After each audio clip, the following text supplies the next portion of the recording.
Welcome back to Poorly Educated Today in the News, where the world feels like it's running on energy drinks, duct tape, and questionable decision-making.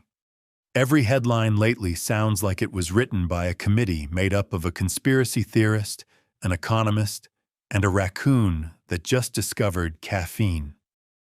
The global situation is serious, chaotic, and somehow still ridiculous enough to make you laugh while checking your bank account. So let's talk about the strange mix of geopolitics, government confusion, and everyday frustration that somehow keeps showing up right when the gas tank hits empty. Segment 1. Gas pumps and geopolitical gym memberships. You know, it's been a weird week when filling your gas tank feels like donating directly to a war you didn't sign up for. Gas prices shot past $4 a gallon because the Strait of Hormuz basically turned into the world's most expensive traffic jam, and suddenly every gallon feels like it requires a small bank loan and a cosigner. I swear I put $20 in the tank, and my truck just laughed at me like a bartender who already knows you're not tipping. They say global markets are reacting to instability, but regular folks are reacting by staring at the pump, like maybe the numbers will apologize and go back down if we look disappointed enough. It's like the economy joined a CrossFit gym and decided pain builds character. But nobody asked to get ripped financially just to drive to work. Now here's the part that makes your brain itch. While gas prices are climbing faster than a raccoon up a bird feeder, the people making decisions about the war are talking about infrastructure targets, like they're picking toppings on a pizza. Nothing says stability like negotiating peace deals while also threatening to blow up desalination plants, which is basically threatening somebody's water supply during a heat wave. That's like getting in an argument with your neighbor and saying you're going to steal their well bucket and replace it with a rock.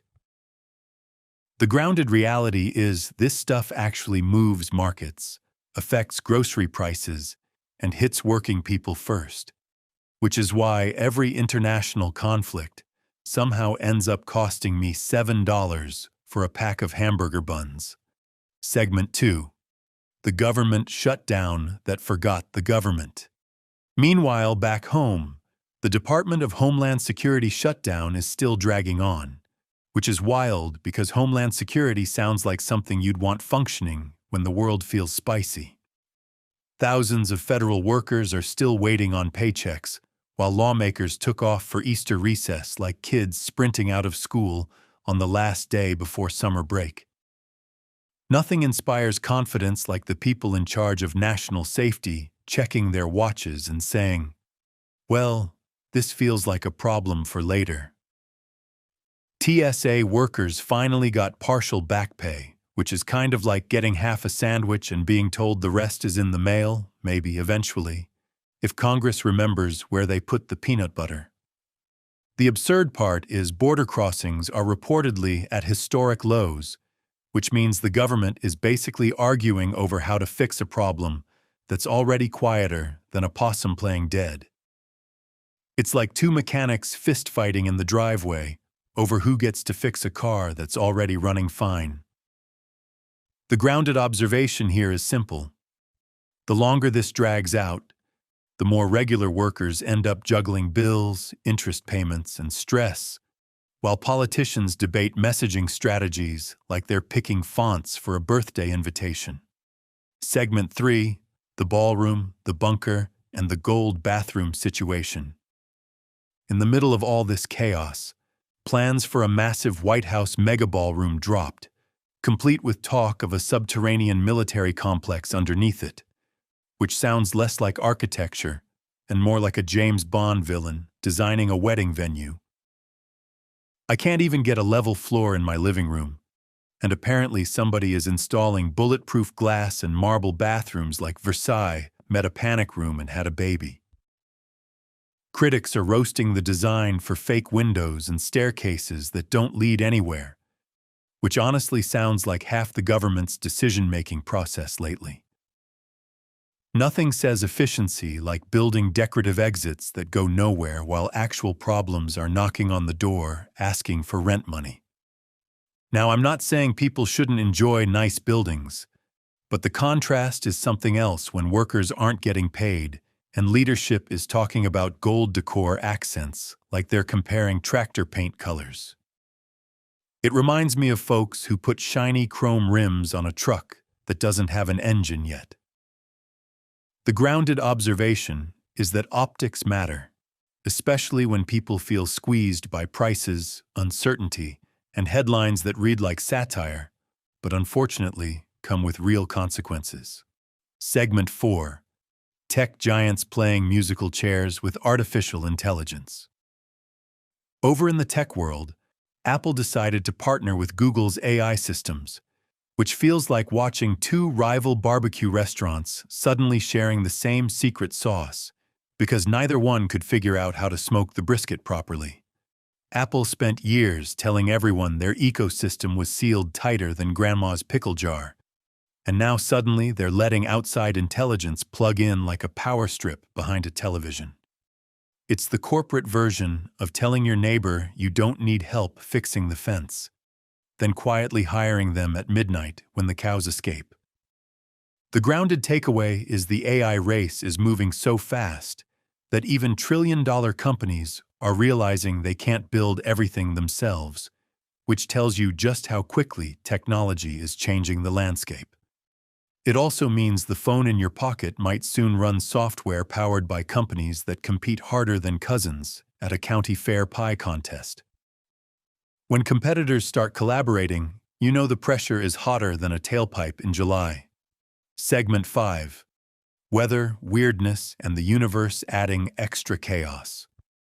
As if geopolitics and tech shakeups weren't enough, severe storms tore across parts of the country, canceling thousands of flights and generally reminding everyone that Mother Nature does not care about your travel itinerary. Tornado season showed up like an uninvited relative who immediately starts rearranging furniture and asking where the snacks are. Nothing pairs better with airport delays than the realization that your security agent might still be waiting on missing overtime pay, while also trying to keep people calm as weather alerts buzz louder than a mosquito convention. Globally, floods, pollution, and extreme weather stacked up like a pile of laundry nobody wants to fold, reinforcing the grounded reality that climate instability is no longer some far-off theory, but something that affects supply chains, travel plans, and grocery prices. It feels like the planet is running experimental settings and nobody has the instruction manual, which is probably why everyone keeps refreshing the forecast, like it might suddenly apologize for the inconvenience. Segment 6. The week where absurdity felt like the default setting. Put all of this together, and you've got a week where global conflict, government gridlock, technological shakeups, and extreme weather all decided to arrive at the same time like they coordinated carpools. It's like watching a reality show where every contestant is chaos and the judges are also chaos, and somehow the prize is higher gas prices. One minute you're reading about international diplomacy, the next minute you're hearing about lawsuits over corporate seminars, and then suddenly there are clowns protesting government policy somewhere in the world, which honestly feels like the most honest metaphor available right now. The exaggerated analogy here is that modern headlines feel like somebody spilled alphabet soup on the floor, and the letters rearrange themselves into plot twists. The grounded observation is that people are feeling overwhelmed by the sheer speed of change, and humor ends up being the only thing that makes the contradictions digestible. When reality starts sounding like satire, sometimes the only logical response is to laugh, shake your head, and double-check whether your gas tank can emotionally handle another refill. In conclusion, the world continues to operate like a tractor with 6 different drivers all steering in opposite directions. And somehow, we're still expected to show up on time, pay the bills, and pretend this all makes perfect sense.